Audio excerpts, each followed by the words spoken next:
I am Natalie, 27 years old, and until 6 weeks ago, I was just an ordinary kindergarten teacher living paycheck to paycheck in a tiny apartment. My grandparents raised me more than my own parents ever did. They were wealthy but humble, teaching me that character matters more than cash. When they died in that terrible crash, I was shattered. Then came the lawyer meeting, where I learned they had left me their entire $26 million estate. The family who barely visited them suddenly wanted everything. I refused. If you want to see money reveal true colors, stick around. Before I continue, let me know where you are watching from. Hit that like button and subscribe if you want to see more stories about standing your ground when family shows their true colors. Growing up, my parents were always physically present, but emotionally absent. My father, Richard, worked 60-hour weeks climbing the corporate ladder, while my mother, Diane, spent her time networking with the right social circles. Family dinners were rare, and when they happened, my parents were usually distracted by work calls or social planning. They provided the basics, but warmth and guidance were in short supply. From the age of 5, I spent every weekend and entire summers with my grandparents, Elizabeth and Harold.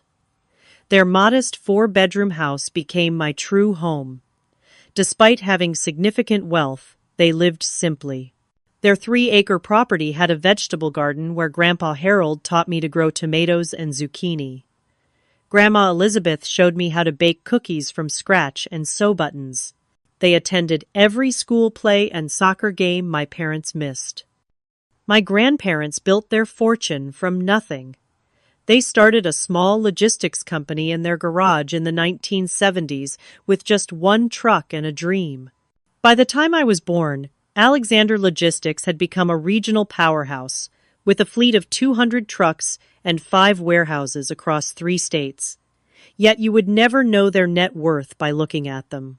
Grandpa drove the same pickup truck for 20 years. Grandma clipped coupons and bought clothes on sale. They always told me, "Money is just a tool, Natalie, not a measurement of your worth.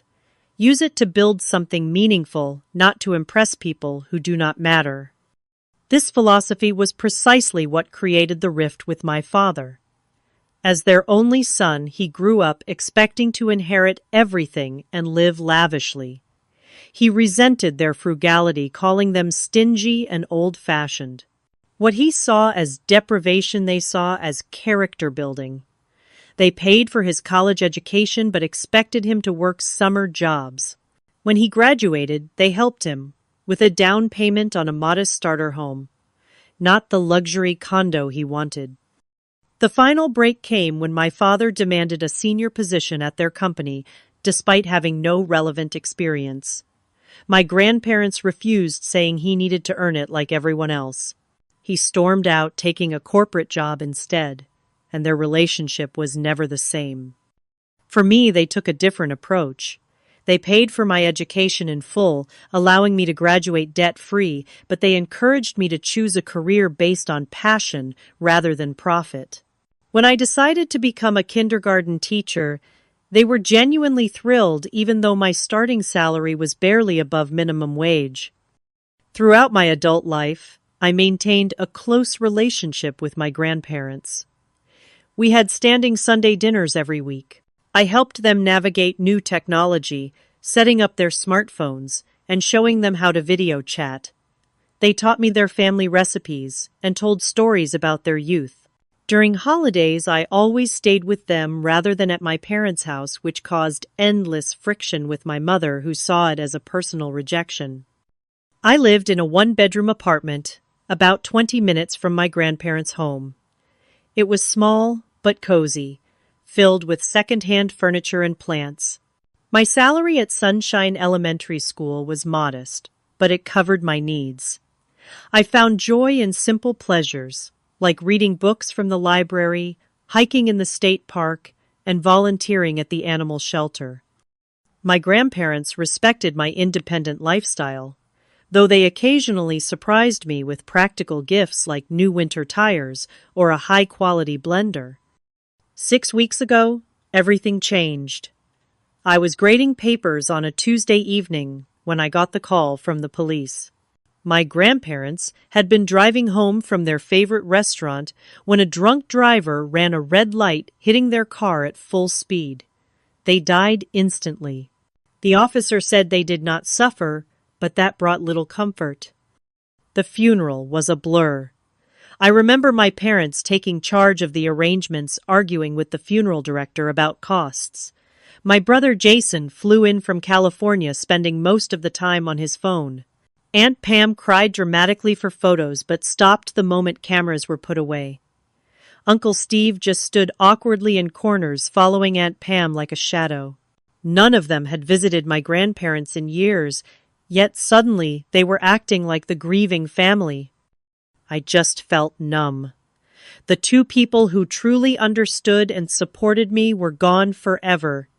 Their home, once warm and inviting now, stood empty. I could not bring myself to go inside after the funeral. Instead, I returned to my apartment, took bereavement leave from school, and tried to process my new reality. 2 weeks after the funeral, I received a call from Matthew Goldstein, my grandparents' attorney. He requested that I, along with my immediate family, come to his office for the reading of the will. Little did I know how that meeting would upend everything I thought I knew about my family. The morning of the will reading dawned gray and drizzly, matching my mood perfectly. I arrived at Goldstein Legal 15 minutes early, dressed in a simple black dress, and carrying the umbrella my grandmother had insisted I keep in my car for emergencies. The office was located in a converted Victorian house downtown, its interior warm with wood paneling and leather chairs. Matthew Goldstein greeted me with a gentle handshake. He was in his 60s, with silver hair and kind eyes behind wire-rimmed glasses. My grandparents had mentioned him often as both their attorney and friend for over 30 years. "I am so sorry for your loss, Natalie," he said quietly. "Elizabeth and Harold were extraordinary people. I will miss our chess games and her lemon bars at our meetings." His genuine emotion made my eyes well up. "Thank you," I managed. "They spoke highly of you too." Before we could continue, the glass door swung open, and my family arrived all at once. My father Richard entered first, checking his expensive watch impatiently. At 56, he looked like an older, harder version of my grandfather, but without the warmth. My mother Diane followed, her designer handbag, probably costing more than my monthly rent. My 25-year-old brother Jason swaggered in wearing sunglasses indoors, his idea of business attire being a wrinkled button-up shirt partially tucked into jeans. Behind them came Aunt Pam, my father's younger sister, already talking loudly on her phone about some perceived slight from her country club friends. Uncle Steve trailed behind, nodding politely to me, but quickly averting his eyes.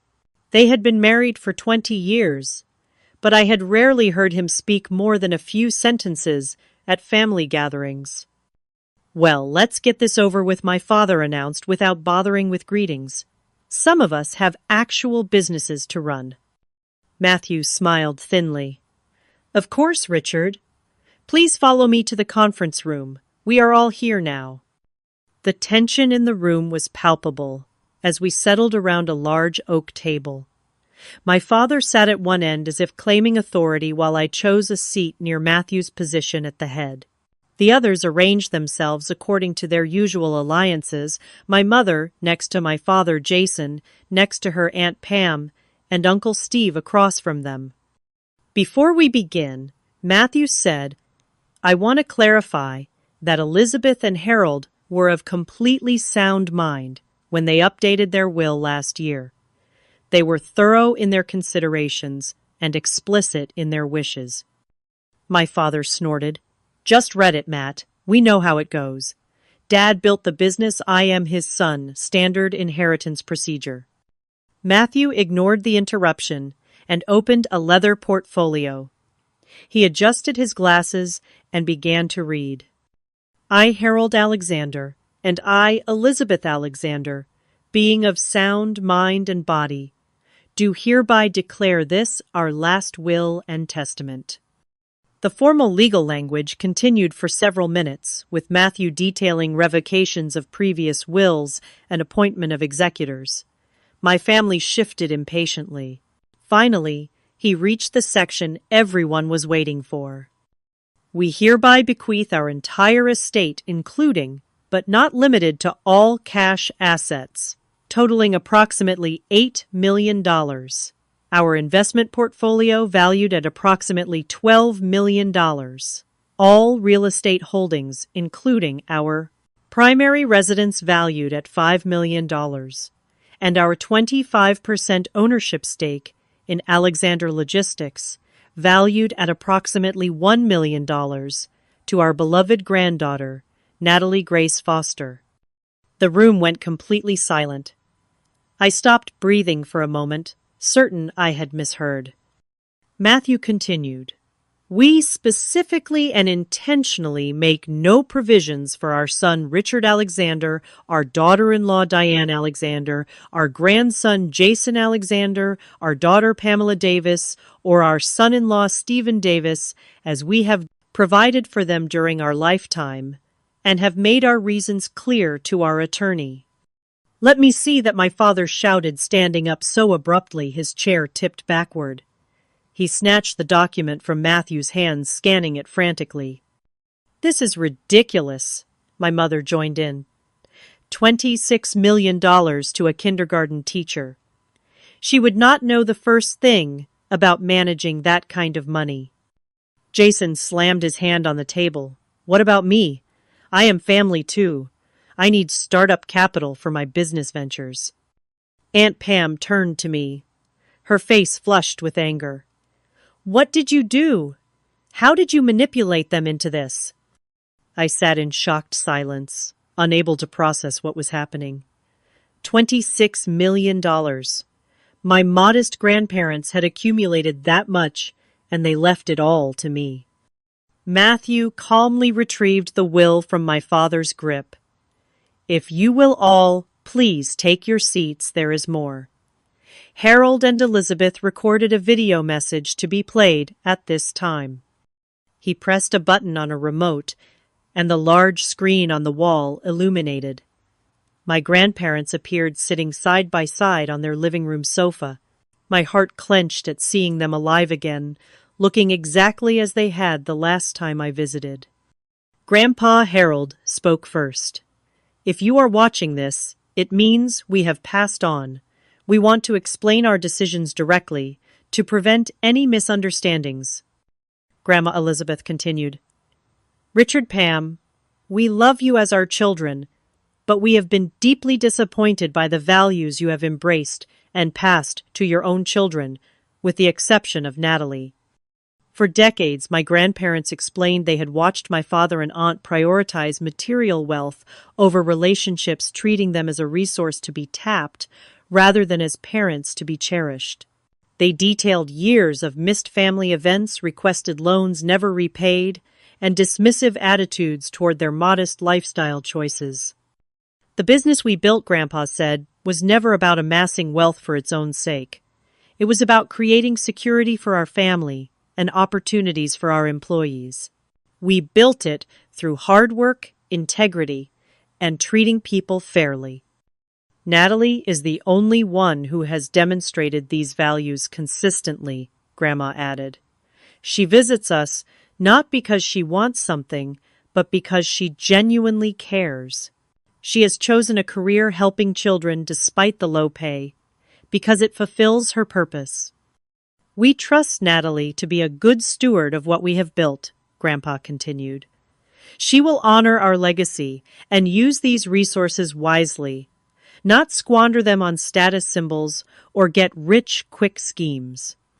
The video continued for several more minutes, with my grandparents expressing their hopes for how the inheritance might be used to support education and community development areas they had always cared about but had limited time to address, while running their business. As the screen went dark, my father exploded. "This is absolute garbage. They were clearly senile. We will contest this will. No judge will uphold this insanity. Matthew remained perfectly calm. They anticipated that response, Richard. They underwent extensive cognitive testing before finalizing this will, with multiple independent doctors certifying their competence. Additionally, they documented years of behaviors that informed their decision. I must advise you that contesting will be extremely difficult, expensive, and unlikely to succeed. My mother turned to me, her voice suddenly honey-sweet. Natalie, darling, you understand this is not right. Your grandparents were confused. This money belongs to the family, not just you. You will share it with us, won't you?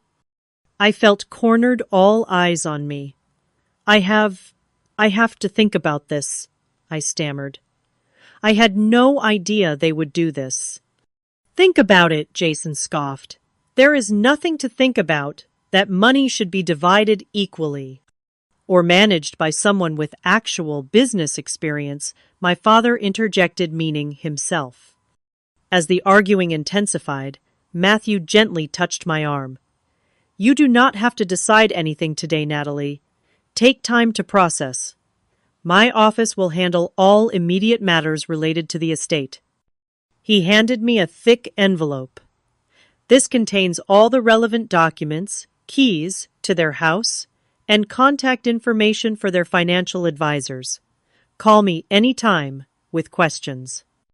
The meeting dissolved into chaos after that, with threats of lawsuits and accusations flying. Matthew eventually asked everyone to leave, stating he had another appointment. As we filed out, my father grabbed my arm roughly.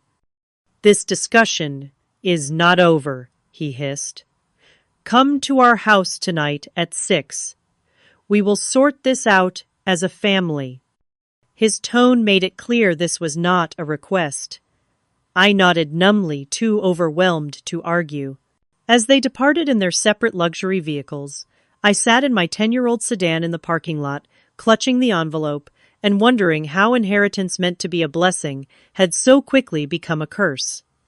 I spent the afternoon in a daze driving aimlessly around town before stopping at a quiet park to gather my thoughts.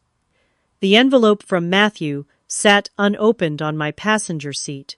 Part of me wanted to peek inside to understand exactly what my grandparents had entrusted to me. Another part was terrified of the responsibility it represented. At 5:45, I pulled into my parents' driveway, noting that everyone else had already arrived. Their 5,000-square-foot house loomed before me, all granite and glass, designed to impress rather than welcome. I took a deep breath, grabbed the envelope, and headed inside. They were waiting in the formal living room, a space rarely used, except for my mother's social gatherings.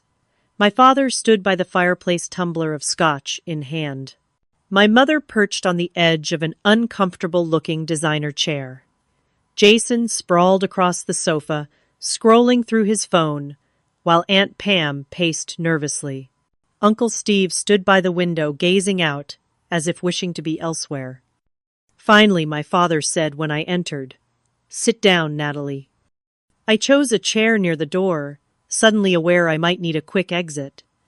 "Let us be reasonable about this," my father began, his business negotiation voice in full effect. "Your grandparents clearly were not thinking clearly. They meant for the family to benefit, not just you." My mother nodded enthusiastically. "Sweetheart, managing wealth is complicated. Your father has the experience to handle this properly.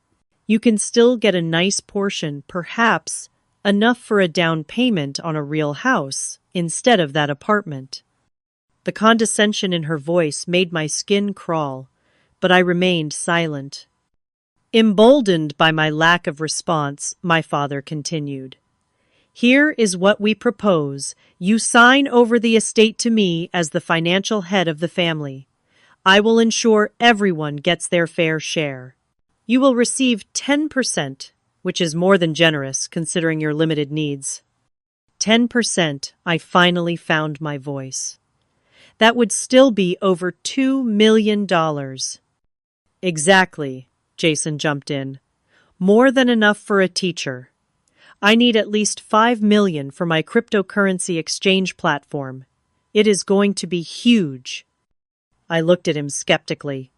Jason had bounced between get-rich-quick schemes for years, never holding a job longer than 3 months. His last venture, an app for rating public restrooms, had collapsed after burning through $50,000 of my parents' money. The house should go to us, Aunt Pam interjected. We have 3 children to consider. That neighborhood would give them access to better schools. I almost laughed at the absurdity. Aunt Pam had never once visited my grandparents in that house. Her children, my cousins, were strangers who sent obligatory birthday cards with my aunt's handwriting. As the evening progressed, their tactics evolved. When demands did not work, they switched to guilt. After all we have done for you, my mother said, her eyes dramatically moist. We gave you life a good home opportunities. This is how you repay family loyalty. I nearly choked on my water. Loyalty. When was the last time either of you called just to check on me? When did you ever attend one of my school performances? My father changed strategies again. We are not asking, Natalie. We are telling you what will happen. Either you sign the transfer documents voluntarily, or we will contest the will. We will bring up every questionable interaction you had with your grandparents. How often did you visit them alone? What did you tell them about us when we were not there? It will get ugly. The threat hung in the air. I felt sick, but something inside me hardened. A memory surfaced of my grandfather teaching me to stand my ground during a playground dispute when I was 8. No one can take your dignity unless you give it away, Natalie, he had said. Know what is right and hold firm. Uncle Steve, who had remained silent, suddenly spoke. Maybe we should all calm down and give Natalie some time to think. This is a lot to process. My father rounded on him. Stay out of this, Steve. This is family business. I am family, he responded quietly, but immediately retreated when my father glared at him. As the clock ticked past 9, Jason started drafting transfer paperwork on his laptop. My mother called their personal attorney for advice on the wording. Aunt Pam scrolled through real estate listings for my grandparents' house, talking about which walls she would knock down first. They had already divided my inheritance, without my consent, mapping out how they would spend every dollar. Not once did anyone mention my grandparents' wishes or legacy. Not once did they ask what I thought should be done with the money. At 10:30, my father printed out the crude transfer document and slid it across the coffee table to me, along with a pen. Sign it, he demanded. Now. I picked up the paper and read it carefully. The language was broad, essentially signing away all my rights to anything my grandparents had left me. In exchange, I would receive a percentage to be determined later at my father's sole discretion. I put the paper down and took a deep breath. The room went silent. What did you just say? My father asked, his voice dangerously low. I said no. I will not sign this or anything like it. My grandparents trusted me with their legacy for a reason. I intend to honor that trust. My mother launched into a tirade about ingratitude. Jason called me names I will not repeat. Aunt Pam began sobbing dramatically about her children's future. Through it all, I sat still, the word no becoming a shield around me. Finally, my father slammed his glass down so hard it cracked. That is enough, he roared. I always told Dad you were not to be trusted. You manipulated them, just like you are trying to manipulate us now with this innocent act. He stalked toward me, pointing his finger inches from my face. You have a choice to make right now, Natalie. Either you sign that paper and remain part of this family, or you take your precious inheritance and consider yourself disowned. You cannot have both. The ultimatum hung in the air between us. I looked around at the faces of my family members, searching for any sign of love or understanding. I found none. In that moment, I realized a painful truth: they had never really seen me as family. I was just a means to an end, a potential source of money, nothing more. I am not signing, I said firmly, standing up. I am sorry you feel this way, but I have to respect what Grandma and Grandpa wanted. Then get out of my house, my father snarled. Pack your things and leave tonight. You are no longer welcome here. I live in my own apartment, I reminded him. I have for years. He laughed coldly. The apartment we co-signed for, because your teacher's salary could not qualify for the lease. Check your agreement, Natalie. We own that building through one of our investment companies. Consider your lease terminated. My stomach dropped. He was right. When I could not qualify for the apartment on my own, they had offered to help. I never realized they actually owned the building through a shell company. You have 30 minutes to pack essential items, my mother said, checking her watch. The locks will be changed tomorrow. I stood frozen in shock. They were actually kicking me out, making me homeless over money they had never earned. The clock is ticking, Jason smirked. Better hurry, sis. Those $26 million will not keep you warm tonight. 30 minutes is not long to pack up your life.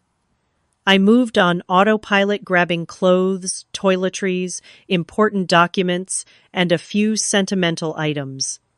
My mind kept spinning with disbelief. How could they do this? How could money turn my family into complete strangers? My father stood in the doorway of my bedroom, arms crossed, watching me like a guard, ensuring a prisoner did not steal anything during transfer. My mother stayed downstairs, already on the phone with a real estate agent about selling my grandparents' house, her voice carrying up the stairs.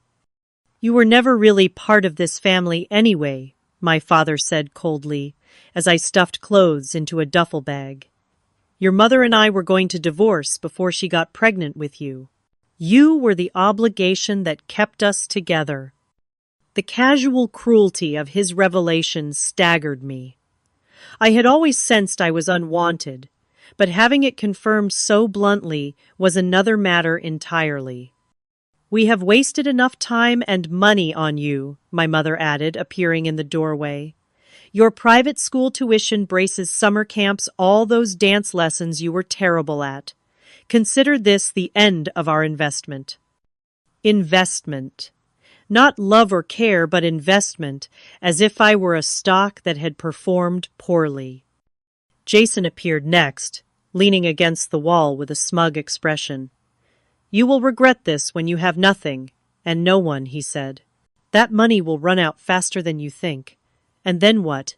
You will come crawling back, and we will remember how you chose cash over family. I zipped up my final bag, fighting back tears. I was determined not to cry in front of them. I would not give them the satisfaction. Is that everything my father demanded? I looked around the room that had been mine since childhood, though I had only stayed here occasionally since college. The ballet trophies from elementary school, the framed diploma, the bookshelf filled with novels and textbooks, the photo albums, so much left behind. I can come back for the rest later, I said. My father laughed. There will not be a later.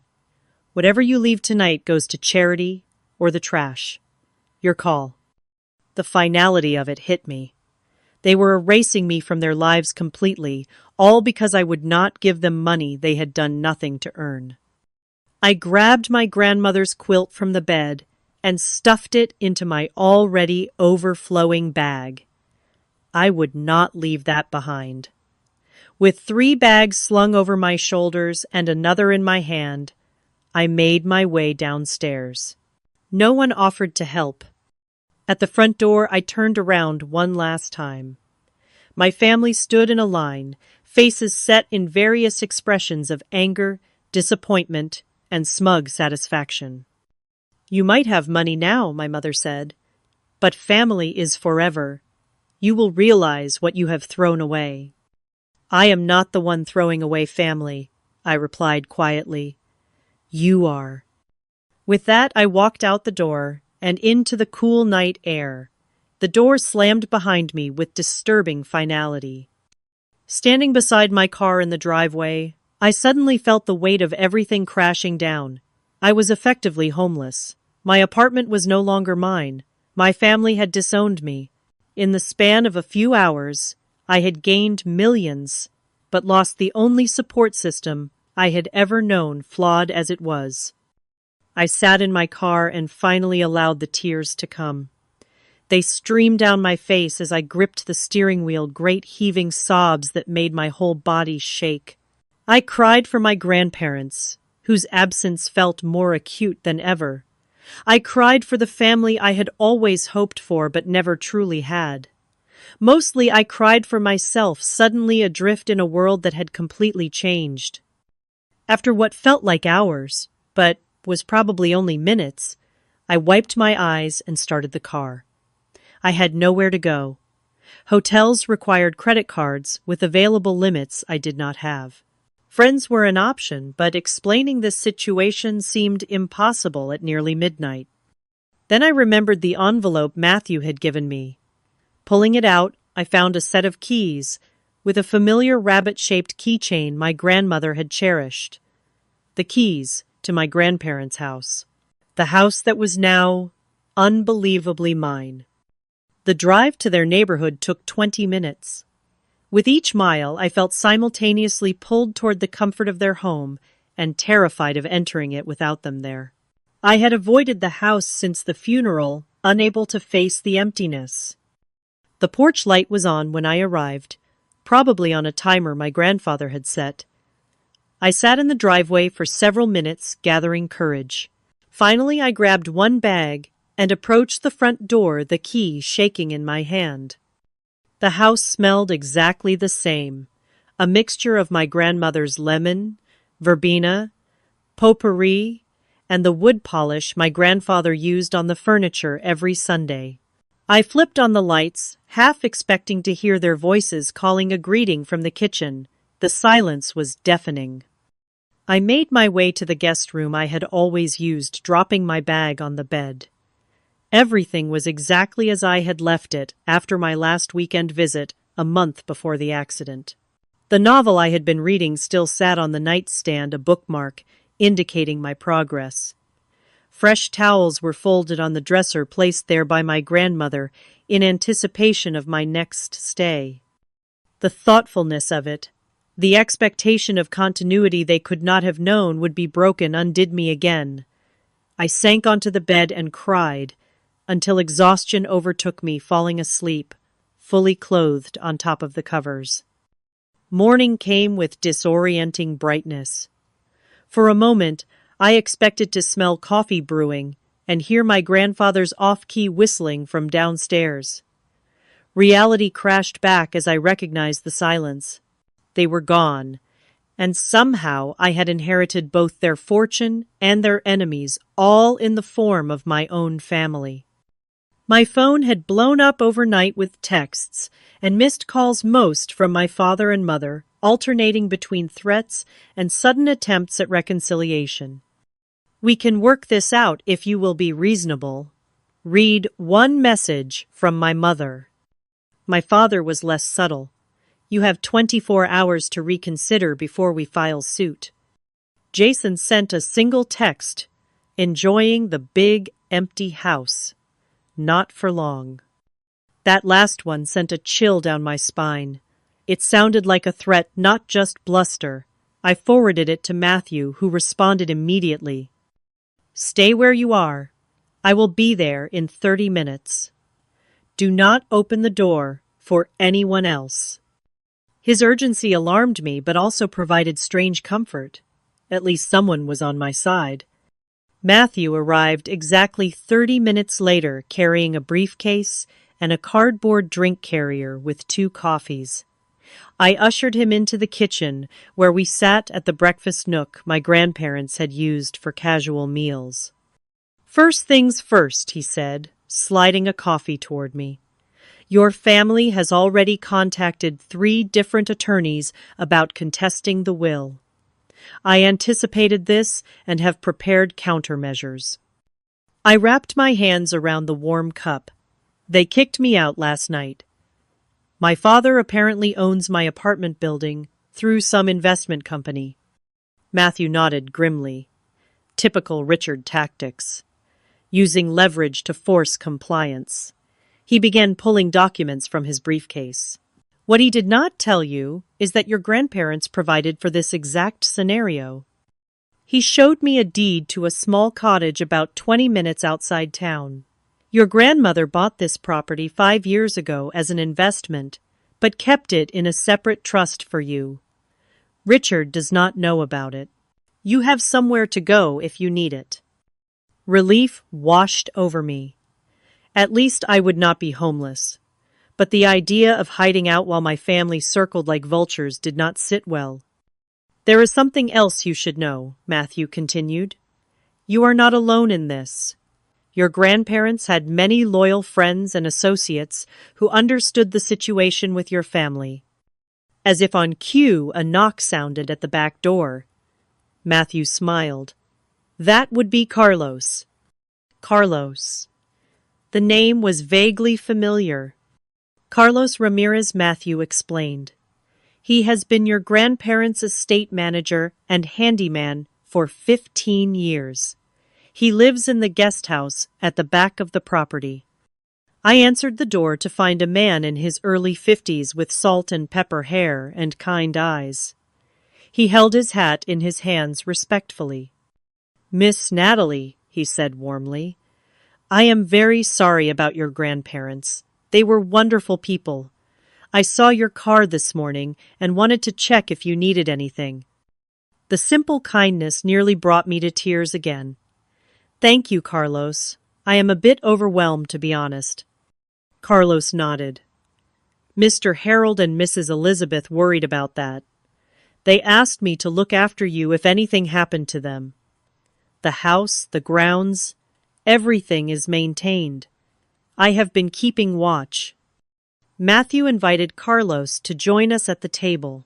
Over the next hour, Carlos shared stories about my grandparents that I had never heard, painting a picture of 2 people who were respected and beloved by those who worked for them, not just their entitled family members. "Your father and brother," Carlos said carefully. "They came here after the funeral when no one was around. They took things, watches, jewelry, some electronics. I have it all on the security cameras." My stomach clenched. My father had installed an extensive security system for my grandparents years ago, supposedly for their protection. I had forgotten about the cameras. Carlos shook his head sadly. "They did not know Mr. Harold had me update the system last year. He did not trust the old one your father put in, said it had too many blind spots." Matthew made a note. "That footage could be useful if they pursue legal action." "There is more," Carlos continued. "Mrs. Elizabeth kept detailed journals. She documented everything, especially family visits and interactions. They are in her study." I followed Carlos to my grandmother's small study off the main hallway. A built-in bookcase held dozens of leather-bound journals, each meticulously dated. Carlos pulled one from the shelf and handed it to me. "This one mentions when your father asked for money last year," he said, "for some investment opportunity." I opened the journal, immediately recognizing my grandmother's elegant handwriting. "May 15. Richard visited today, first time in 7 months. Did not ask about our health or lives, immediately launched into pitch about cryptocurrency investment requiring $250,000. When Harold refused, Richard became hostile, accused us of preferring Natalie, said we were naive to trust her, when she only visits to secure her inheritance, could not be more wrong. Natalie has never asked for money, has no idea of our net worth, brings food every Sunday, and stays to eat with us. Richard left without finishing his coffee. Harold very upset afterward. I read entry after entry, each one documenting years of similar interactions. My father demanding money, my brother pitching absurd business ideas, my mother making thinly veiled comments about their modest lifestyle being embarrassing to her social standing. In contrast, my visits were described with genuine warmth. My grandmother noted small gifts I had brought, conversations we had shared, help I had offered around the house. She saw me in a way my parents never had.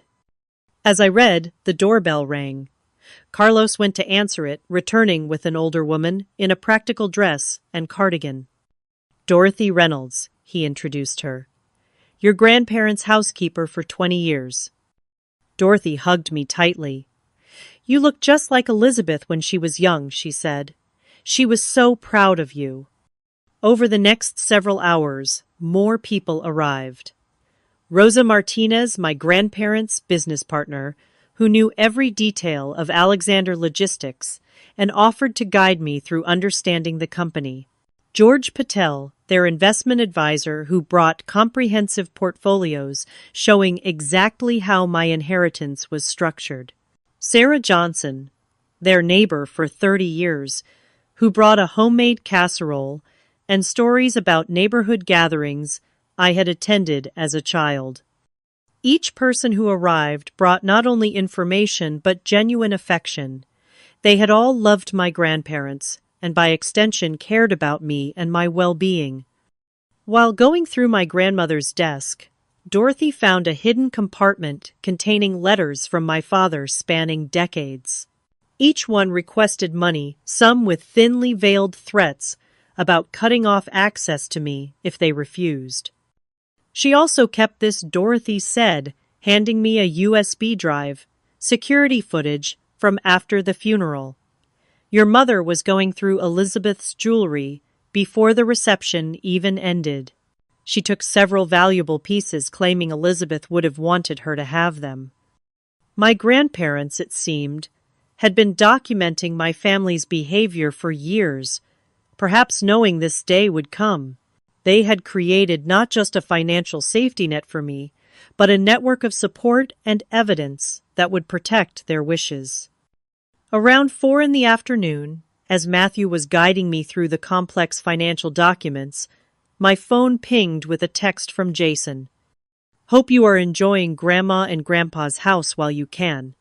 Dad, Mom, Aunt Pam, Uncle Steve and I are coming over tomorrow morning at 10 to collect what rightfully belongs to us. Better not try to stop us or things will get ugly. I showed the message to Matthew, whose expression darkened. Threats and potential breaking and entering, he muttered.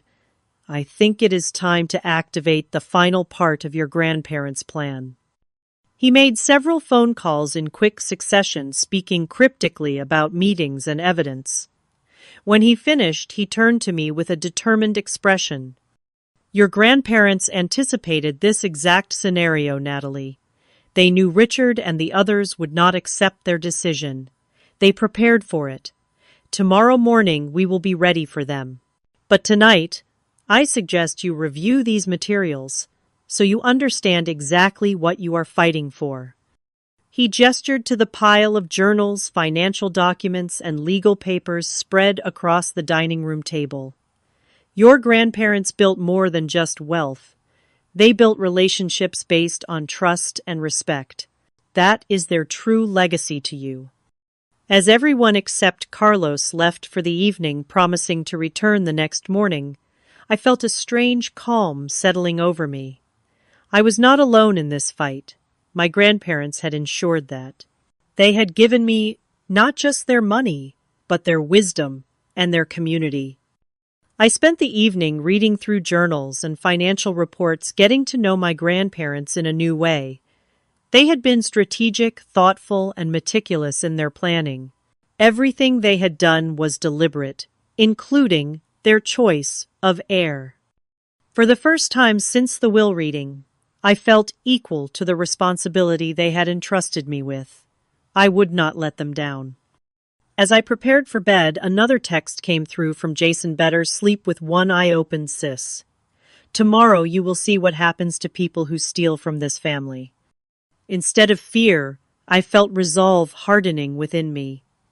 Tomorrow would indeed show what happens when people try to steal from family, but not in the way Jason imagined.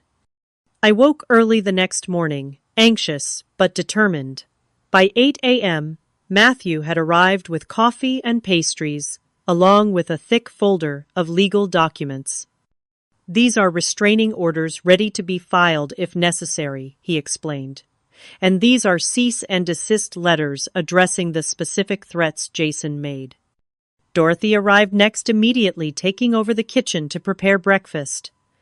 The familiar smells of bacon and coffee filled the house, providing strange comfort before the coming storm.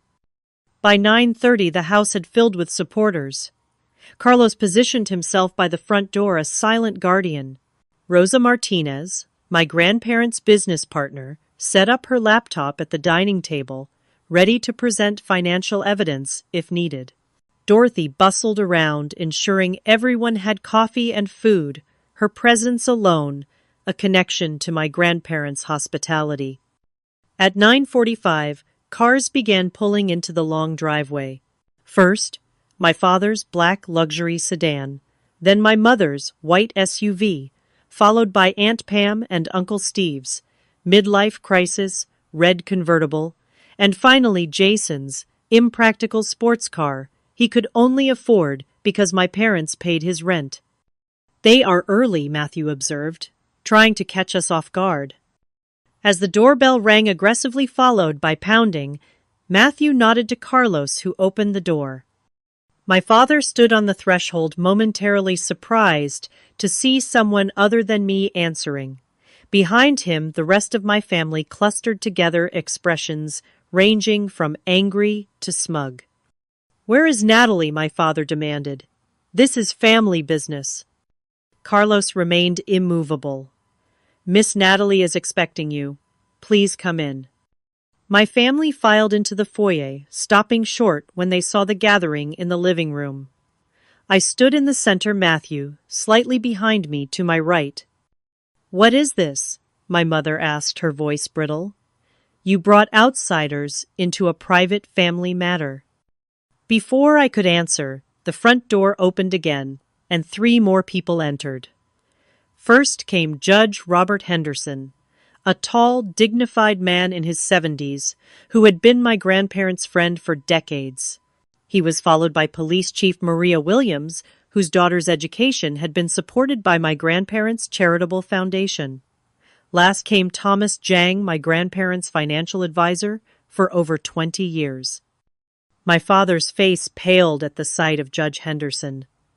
The judge had ruled against him in a business dispute years earlier, a case my father had tried unsuccessfully to influence through social connections. "Robert," he said, attempting a jovial tone that fell flat, "what brings you here?" The judge's expression remained stern. "I am here at the request of Harold and Elizabeth Alexander through their attorney Matthew Goldstein. They asked me, in the event of their deaths, to serve as an impartial witness to any family disputes regarding their estate." My mother turned to Chief Williams. "This is ridiculous. We are here to collect family heirlooms that rightfully belong to us. Why is law enforcement present?" The chief smiled thinly. "I am here as a friend of the Alexander family, not in an official capacity. Unless, of course, someone commits a crime, in which case my official duties would naturally take precedence." The implied threat was not lost on any of us. As if on cue, the back door opened, and 6 more people entered, forming a semicircle behind me. They were longtime employees from my grandparents' business people, who had known my father since childhood and had witnessed his transformation from entitled son to absent family member. "You have got to be kidding me," Jason muttered. Is this supposed to intimidate us? I stepped forward, finding strength in the support surrounding me. I know why you are here. You believe you are entitled to my grandparents' estate, despite their explicit wishes. You think you can bully or threaten me into giving you what you want. My father's face hardened. Those old fools were manipulated. We are simply here to correct that injustice. From behind me, Thomas Jong spoke up. Actually, Richard I have documentation of every attempt you made to access your parents' assets over the last 20 years. He opened a folder. This includes the unauthorized transfer attempt from their retirement account in 2016, the forged check incident in 2018, and your attempt to have Elizabeth declared incompetent last year after she refused to fund Jason's failed cryptocurrency venture. My father's face reddened. That is taken out of context. Rosa Martinez stepped forward, next tablet in hand. I also have records of the company loan you never repaid, Richard. $200,000 borrowed in 2012 for your vacation home in Aspen. Your parents never pursued repayment, though they certainly could have. One by one, my grandparents, friends, and associates presented evidence of my family's attempts to extract money over the years, contrasted with their minimal involvement in my grandparents' actual lives. Aunt Pam, who had been quietly fuming, suddenly turned to me. You ungrateful little snake! You turned our parents against us, poisoned them with lies. Judge Henderson cleared his throat. Actually, Mrs. Davis I reviewed the video journals Elizabeth kept. There was no external influence. Your parents were quite clear about their reasoning. This is all very theatrical, my mother said dismissively. But it changes nothing. We will contest the will. We will win. Matthew stepped forward. I have prepared documentation for you all. It includes evidence that would become public record if you contest the will. He handed each family member a thick envelope. This includes banking records, text messages, emails, and video evidence of your interactions with Harold and Elizabeth over the past decade. I encourage you to review it before making decisions about legal action. Uncle Steve, who had remained silent until now, opened his envelope and began reading. His face grew increasingly pale. After a moment, he touched Aunt Pam's arm. We should go, he said quietly. This is not a fight we can win. She shrugged him off angrily. My father is not giving up so easily. My father, however, had gone very still after scanning the contents of his envelope. There were records of business dealings he had clearly hoped would remain private, along with transcripts of cruel comments he had made about his parents when he thought no one was listening. Chief Williams stepped forward. I should also mention that the property is under 24-hour security surveillance. Any attempt to remove items without permission would constitute theft. Carlos nodded. The new system records everything inside and out, all backed up to secure cloud storage. As my family absorbed the implications, I walked to the sideboard and picked up a stack of documents Matthew had prepared. These are cease and desist orders regarding the threats you have made, I said, passing them to Jason. These, I continued handing papers to my father, are notices that I am aware of the items taken from this house after the funeral and expect their immediate return. My mother began to protest, but I cut her off. And these, I said, giving her the final document, are the terms under which I am willing to maintain any relationship with you all going forward. They include respect for my grandparents' wishes and an end to all attempts to contest the will. The room fell silent as my family realized the position they were in. Not only had my grandparents legally protected their decisions, but they had anticipated and documented every possible challenge. The community of support they had built stood firmly with me, presenting a united front my family had not expected. My father was the first to break. "This is not over," he said, but the defeat in his voice suggested otherwise. "Actually, Richard, it is," Judge Henderson replied. "Your parents were meticulous in their planning. Any judge in this county would uphold their wishes based on the evidence they compiled." One by one, my family members retreated toward the door, their threats dissolving in the face of the overwhelming evidence against them. Jason glared at me as he passed. "This is not the end," he muttered. "Perhaps not," I replied calmly, "but it is the end of you taking advantage of this family.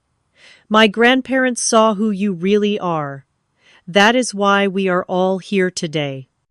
As they filed out to their cars, the tension in the room dissipated. Dorothy immediately began serving fresh coffee and pastries as if to cleanse the space of the negative energy. The others gathered around, offering congratulations and support. I felt strangely empty, neither triumphant nor devastated. I had stood my ground, protected my grandparents' wishes, but lost what remained of my family in the process. The victory felt hollow. Judge Henderson seemed to sense my conflict. He placed a gentle hand on my shoulder. "Your grandparents would be proud, Natalie. Not just of what you did today, but how you did it, with dignity and principle." Rosa nodded in agreement. "You are more like them than anyone else in the family. That is why they trusted you with everything." As my family's cars disappeared down the driveway, I realized I had crossed a threshold. The family I had known was gone, but in their place stood a community bound by genuine respect and shared values, the true legacy my grandparents had built over a lifetime. It was not the family I was born into, but perhaps it was the family I was meant to have all along. 6 months passed in a blur of learning and adjustment.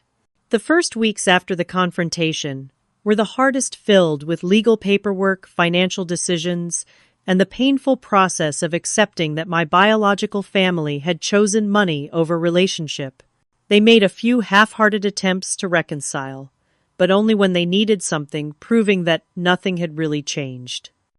With guidance from Matthew and my grandparents' advisors, I established the Elizabeth and Harold Alexander Foundation for Education, dedicating $10 million to supporting underprivileged students and schools in our community. The foundation focused particularly on arts education and vocational training areas my grandparents had always believed were undervalued. I returned to teaching kindergarten, much to the surprise of those who thought I would quit once wealthy. My classroom at Sunshine Elementary became a showcase for what was possible with proper resources. I personally funded new books, art supplies, and technology that the school budget could never cover.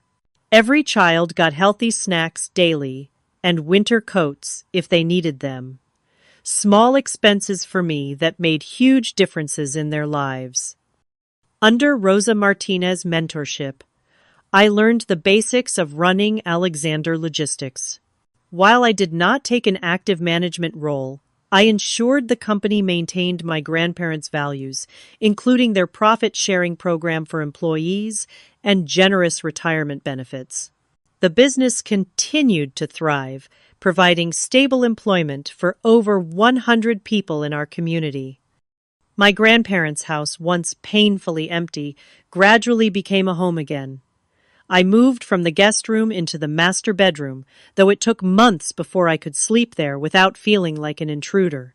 With Carlos' help, I renovated the large basement into a community space for foundation events and educational programs. Dorothy still came 3 times a week, refusing to fully retire, despite my insistence she had earned it. My family made occasional attempts to re-establish contact, though their motives were transparent. My father called when his company faced cash flow problems, hinting broadly about short-term loans with handsome returns. My mother reached out when her social circle learned about my foundation suddenly wanting to serve on the board. Jason texted when his latest venture failed, asking for startup capital. Aunt Pam called around the holidays, suggesting family should be together, especially family with large houses, suitable for hosting gatherings. Each time I politely but firmly maintained my boundaries, referring them to the terms I had established after the confrontation. I would consider a relationship based on mutual respect and genuine care, but not one based on financial advantage. None of them could meet those simple terms. Instead, I built new traditions with the chosen family my grandparents had cultivated. Sunday dinners continued, now hosted by me, with rotating guests including Rosa Matthew Carlos and his family Dorothy, and others who had been part of my grandparents' circle. We celebrated holidays together, shared milestones, and supported each other through difficulties. It was not the family I was born into, but it was a community bound by something stronger than DNA, shared values, and genuine affection. One crisp autumn morning, similar to the day of their accident, I visited my grandparents' graves for the first time since the funeral. I brought fresh flowers and sat on the small bench nearby, finally ready to have the conversation I had been avoiding. "I am trying my best to honor what you built," I told them, feeling only slightly foolish for speaking aloud. "The foundation is making a difference. 3 students have already received full college scholarships who otherwise could not have gone. Your employees still speak about you with such respect." A gentle breeze rustled the nearby trees, sending golden leaves spiraling downward. It was the kind of beautiful fall day my grandmother had loved, perfect for baking and reading by the fireplace. "I wish you were here to see it all," I continued. "I have so many questions about decisions you made, investments you chose, people you helped, but I am figuring it out step by step."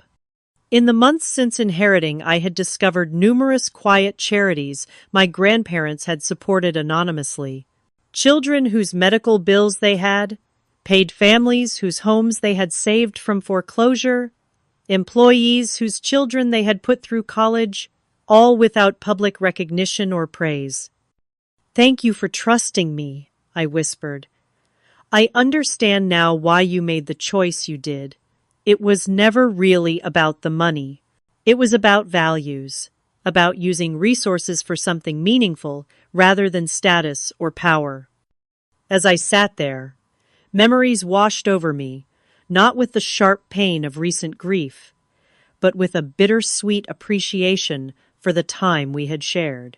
I remembered my grandfather teaching me to fish, my grandmother showing me how to make her famous apple pie, both of them attending every school play and graduation, when my parents were too busy.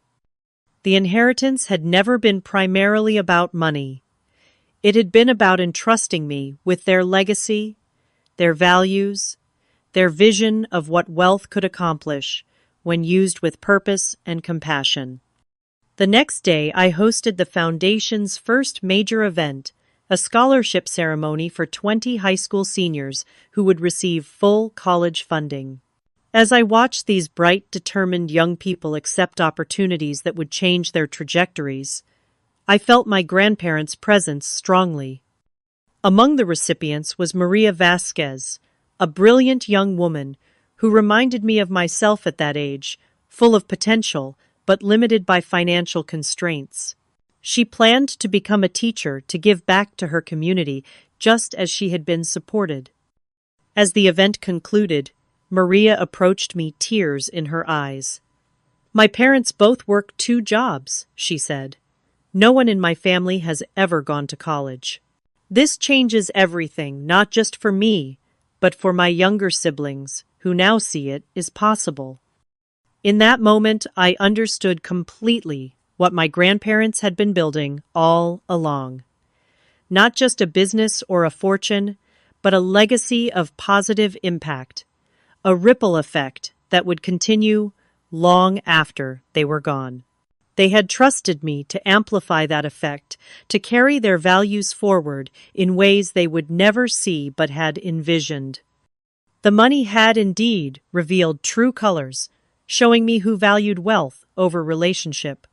But it had also revealed a community of genuine connection, people who had loved my grandparents for who they were, not what they owned. That was the true inheritance, more valuable than any dollar amount. As I move forward, I continue teaching, running the foundation, and learning the business. The wealth allows me to amplify good work, but it does not define me. I still live relatively simply, drive a practical car, and spend weekends volunteering rather than shopping. My grandparents would approve, I think.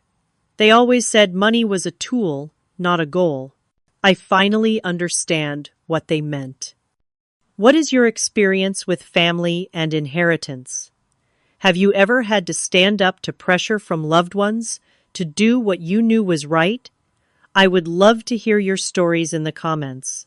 And if this resonated with you, please like, subscribe, and share with someone who might need encouragement to stand their ground. Remember, family is about love and respect, not obligation or advantage. Thank you for listening to my story, and I wish you the strength to honor your own values, whatever challenges you may face.